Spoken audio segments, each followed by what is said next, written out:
Hi guys, how you doing? Hey, go check out Dave Walpole on Instagram right there. But they found out who killed Tupac, and P Diddy had a 1 million contract out on him, guys.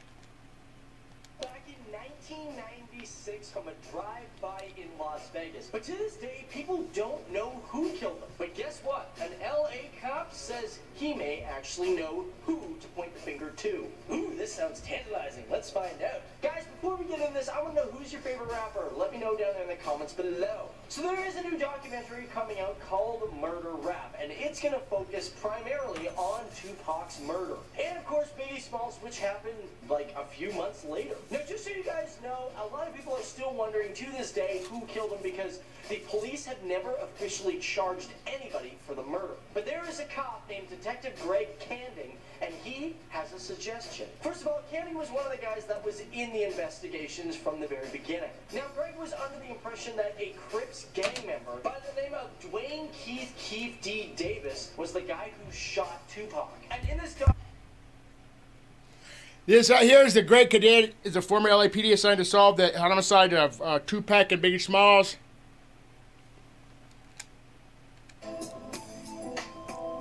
Go check out Tupac Forum channel.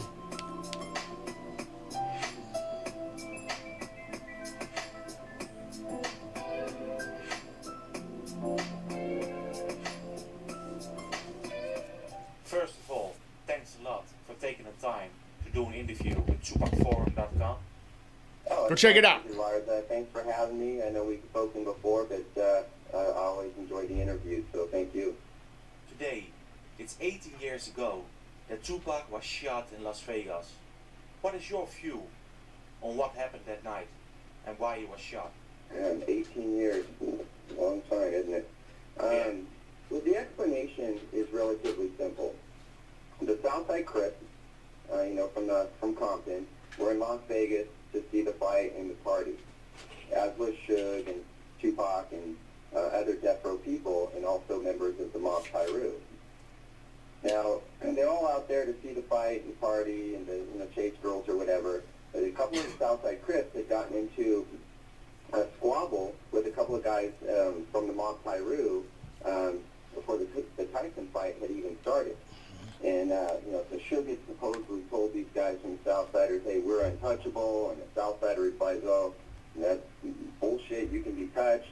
Rap inside the Biggie and Tupac murder investigation. Check out that Vlad TV.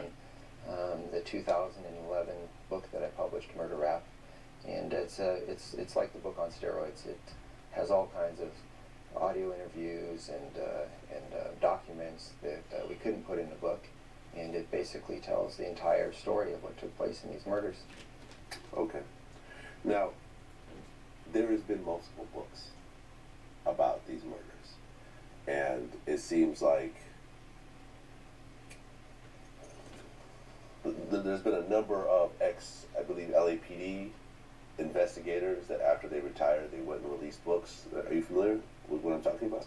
Yeah, and there really hasn't been a number of books in regard is you've got John Potash's book about the FBI being behind Tupac's killing, Okay. And then you have Labyrinth, which is a book that was written by Randall Sullivan, where he collaborated with Russell Poole, another ex-LAPD guy, and they proposed a theory that LA cops were involved in Biggie's murder. But that theory was wholly refuted, and unlike that book, we just used evidence from the case in order to write Murder Rap and to tell the story from a very transparent perspective. And, we let the investigation take us where the evidence took us. We didn't have a motive to try to prove something based on preconceived notions. So, tell me about the book that actually alleges that the FBI orchestrated Tupac's death. There's a book out there that promotes the idea that the government, the FBI, were instrumental in Tupac's death because he was this aspiring rapper with political aspirations, and they wanted to silence him before he could get a movement going. Well, he was not aspiring. He was a very established rapper. He was already a multi-platinum.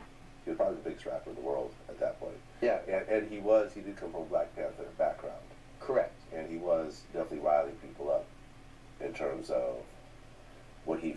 Hitler's unjust treatment of African Americans in America. Correct. And so I'm not refuting all of that. I'm just simply saying that to then make the leap to murder is really it's a big chasm. There's no evidence to support it, and that's the problem. Sure, you can create a motive. You can say, well, here's why they would do it, but motive is meaningless unless you have evidence connecting the motive to the crime, and that's the difference here. Is there's nothing to support such a theory. So in terms of your documentary, what is different about your documentary rather than the other theories and the other books that have come out previously? The difference in our documentary is it's all fact-based. It's evidence-based information. It comes from inside the investigation, not from outside.